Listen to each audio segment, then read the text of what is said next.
வணக்கம்மா, எல்லாரும் நல்லா இருக்கீங்களா? வெல்கம் டு தமிழ்மா சமையல். இன்றைக்கி நம்ம பார்க்க போகிறது ஒரு எஃபெக்டிவான ஃபேஸ் பேக் தான் பார்க்க போகிறோங்க. இந்த ஃபேஸ் பேக் பார்த்திங்கன்னா டக்குன்னு நம்ம பண்ணிடலாம். அது மட்டும் இல்லாமல் எஃபெக்ட்டு சூப்பராக இருக்கும். நம்மளுக்கு எங்கேயாவது பார்ட்டிக்கு போகிறோம், இல்லை ஃபங்க்ஷனுக்கு போகிறோம், ஃபேமிலி கெட் டுகெதர் எதுவாக இருந்தாலும் ஓகே. நம்ம ஃபேஷியல் பண்ணுறதுக்கு பார்லர் போகணுன்ற அவசியமே கிடையாது. வீட்டில் இருக்க மினிமலான பொருட்களை வச்சே இந்த மாதிரி ஒரு ஃபேஸ் பேக் வந்து நீங்கள் சூப்பராக பண்ணிக்கலாம். இதுக்கு தேவையான பொருட்கள் ஃபஸ்ட்டு எடுத்து பார்த்திங்கன்னா உருளைக்கிழங்கு ஜூஸ் எடுத்திருக்கேன். ஒரு அரை உருளைக்கிழங்கை வந்து நல்லா கிரேட் பண்ணிவிட்டு கையில் பிழிஞ்சாலே நம்மளுக்கு இந்த மாதிரி ஜூஸ் வந்துடும். ஸோ இது வந்து பார்த்திங்கன்னா டக்குன்னு நம்மளுக்கு ஒரு மேஜிக் மாதிரி ரிசல்ட்ஸ் கொடுக்கும். இந்த உருளைக்கிழங்கு ஜூஸு நம்மளோட ஃபேஸை வந்து டேனாக இருந்தாலும் சரி, எதுவாக இருந்தாலும் சரி நல்லா போக்கி நல்லா ஃப்ரெஷ்ஷாகும். அடுத்தது பார்த்திங்கன்னா அதிமதுரம் பவுடர் எடுத்திருக்கேன். இது வந்து நாட்டு மருந்து கடைகளில் நம்மளுக்கு கிடைக்கும். இந்த அதிமதுரம் பார்த்திங்கன்னா நம்ம ஸ்கின்னை வந்து நல்லா பிரைட்டன் பண்ணும். ஃபேஸில் இருக்க மார்க்ஸ் எல்லாம் குறைக்கும். அடிக்கடி நீங்கள் யூஸ் பண்ணிகிட்டு இருந்தீங்கன்னா உங்கள் ஃபேஸில் இருக்க பிம்பிள் மார்க்ஸ்லேருந்து எல்லாமே குறைஞ்சி ஃபேஸ் வந்து பிரைட்டன் ஆகிறத நீங்கள் பார்க்கலாம். அவ்வளோ பவர்ஃபுல்லான ஒரு ஹெர்பல் இன்க்ரீடியண்ட் இது. அதனால தான் இதை வந்து நம்ம யூஸ் பண்ணுறோம். அடுத்தது பார்த்திங்கன்னா அரிசி மாவு எல்லாருக்குமே தெரியும். அரிசி மாவு வந்து எஃபெக்டிவாக இருக்கும். நம்ம ஸ்கின் டோனை வந்து நல்லா இம்ப்ரூவ் பண்ணும். அதனால் நம்ம அரிசி மாவு எடுத்துக்கிறோம். நான் வந்து ஃபேஸ்க்கு தேவையான அளவுக்கு, ஃபேஸ்க்கு கழுத்துக்கு போடுற அளவுக்கு மட்டும்தான் நான் எல்லா பொருளும் எடுத்திருக்கேன். இந்த அரிசி மாவை வந்து நம்ம எடுத்துக்கிறோம். அடுத்தது வந்து பார்த்திங்கன்னா தயிரில் தான் எல்லா பொருளும் போட்டு மிக்ஸ் பண்ண போகிறோம். அடுத்தது பார்த்திங்கன்னா தேன் எடுத்திருக்கேன், சுத்தமான தேன் வந்து இங்கே கோல்டாக இருக்கிறதுனால இந்த மாதிரி கட்டியாக இருக்குது. இந்த தேன் வந்து எப்பயுமே ஃபேஸ் மாஸ்கில் எல்லாம் ஆட் பண்ணுறது ரொம்ப நல்லது. ஃபேஸை வந்து நல்லா நம்மளுக்கு நரிஷ் பண்ணும். அதனால் நான் எப்பயுமே தேன் எடுத்துப்பேன். எல்லா ஃபேஸ் பேக்லேயும் தேன் ஆட் பண்ணணும். ஃபஸ்ட்டு நம்ம தயிர் எடுத்துக்கலாம். தயிரில் வந்து பார்த்திங்கன்னா நம்மளுக்கு லாக்டிக் ஆசிட் இருக்குது. ஃபேஸை வந்து நல்லா பிரைட்டன் பண்ணும். எக்ஸ்ஃபோலியேட் மைல்டாக வந்து நம்மளுக்கு டெட் செல்ஸ் எல்லாம் ரிமூவ் பண்ணும். இதுவும் எடுத்துக்கலாம். இல்லை உங்களுக்கு தயிர் வேணான்னா பாலும் எடுத்துக்கலாம். இதில் வந்து நான் உருளைக்கிழங்கு ஜூஸ் ஆட் பண்ணிக்கிறேன்.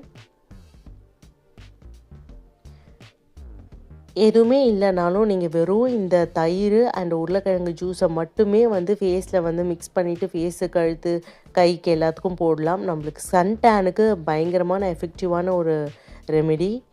இன்னும் இந்த பொருள்லாம் இந்த மாதிரி அதிமதுரம், ரைஸ் பவுடர்லாம் ஆட் பண்ணிங்கன்னா இன்னும் எஃபெக்டிவாக இருக்கும்.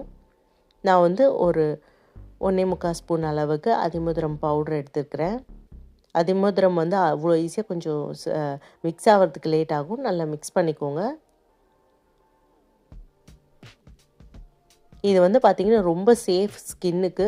அப்படி இருந்தாலுமே நீங்கள் லைட்டாக பேட்ச் டெஸ்ட்டு காதுக்கு பின்னாடியோ இல்லை கழுத்துக்கிட்டேயோ வந்து பேட்ச் டெஸ்ட் பண்ணிக்கோங்க. இந்த ஏதாவது பொருள் உங்களுக்கு ஒத்துக்காதுன்னா அதை அவாய்ட் பண்ணிக்கலாம். அடுத்தது அரிசி மாவு எடுத்துக்கிறேன். ஒரு 2 ஸ்பூன் எடுத்துக்கிறேன். நல்லா மிக்ஸ் பண்ணிக்கோங்க.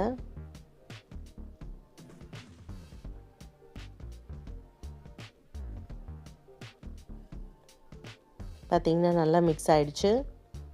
அடுத்தது கடைசியாக நம்ம தேன் ஆட் பண்ணிக்கலாம்.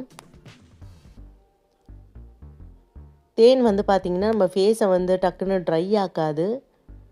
இதை போடாமல் பண்ணோன்னு பார்த்திங்கன்னா டக்குன்னு நம்மளுக்கு ஒரு 5 நிமிஷத்துலேயே வந்து இழுத்து பிடிக்கிற மாதிரி ஆகிடும். ஃபேஸ் ரொம்ப ட்ரை ஆகிடும். அதனால் தேன் ஆட் பண்ணிங்கன்னா ஃபேஸ் பேக்லலாம் நல்லா உங்களுக்கு நரிஷ்மெண்ட் கொடுக்கும். பார்த்திங்கன்னா இந்த மாதிரி ஸ்மூத் பேஸ்ட் மாதிரி ஆகிடும். இது உங்களுக்கு ரொம்ப திக்காக இருக்குதுன்னு ஃபீல் பண்ணிங்கன்னா கொஞ்சம் பால் ஆட் பண்ணிக்கலாம். தண்ணி இல்லை பன்னீர் எது வேணால் ஆட் பண்ணிக்கலாம். லைட்டாக ஸ்கின்னில் வந்து இந்த மாதிரி ஃபேஸ்லேயோ இல்லை நெக்கில், கையில் வேணால் இந்த மாதிரி அப்ளை பண்ணிக்கோங்க. அப்ளை பண்ணிட்ட பிறகு ஒரு 5 to 10 மினிட்ஸ்க்குள்ளே ட்ரை ஆகும். அந்த டைமில் பால் இல்லைன்னா தண்ணியை ஸ்ப்ரே பண்ணி லைட்டாக மசாஜ் பண்ணிவிட்டு இன்னும் கொஞ்சம் இருக்கிற ஃபேஸ் பேக் வந்து நீங்கள் ஃபேஸில் கொஞ்சம் மேலே ரீஅப்ளை பண்ணுங்கள். பண்ணிவிட்டு ஒரு 5 to 10 மினிட்ஸ்க்கு அப்புறம் தண்ணியில் லைட்டாக மசாஜ் பண்ணி ஒத்தி எடுத்து மசாஜ் பண்ணி அந்த ஃபேஸ் பேக்கை ரிமூவ் பண்ணிவிடுங்க. ரிமூவ் பண்ணதுக்கப்புறமா மறக்காமல் மாய்ஸ்சரைசர் போடுங்க.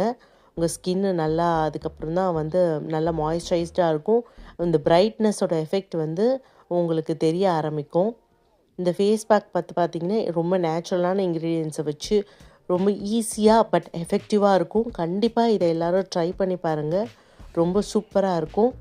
நான் நிறைய வாட்டி ட்ரை பண்ணியிருக்கேன் இந்த ஃபேஸ் பேக்கை. எனக்கு ரொம்ப நல்ல ரிசல்ட்ஸ் கொடுத்தது. அதனால் உங்கள் கூடயே நான் ஷேர் பண்ணிக்கிறேன். கண்டிப்பாக இந்த ஃபேஸ் பேக்கை எல்லோரும் ட்ரை பண்ணி பாருங்கள். நீங்கள் எதாவது பார்ட்டி ஃபங்க்ஷன் போகிறதுக்கு இந்த மாதிரி ஒரு ஃபேஸ் பேக் போட்டிங்கன்னா உங்களுக்கு ரிசல்ட்ஸ் தெரியும்.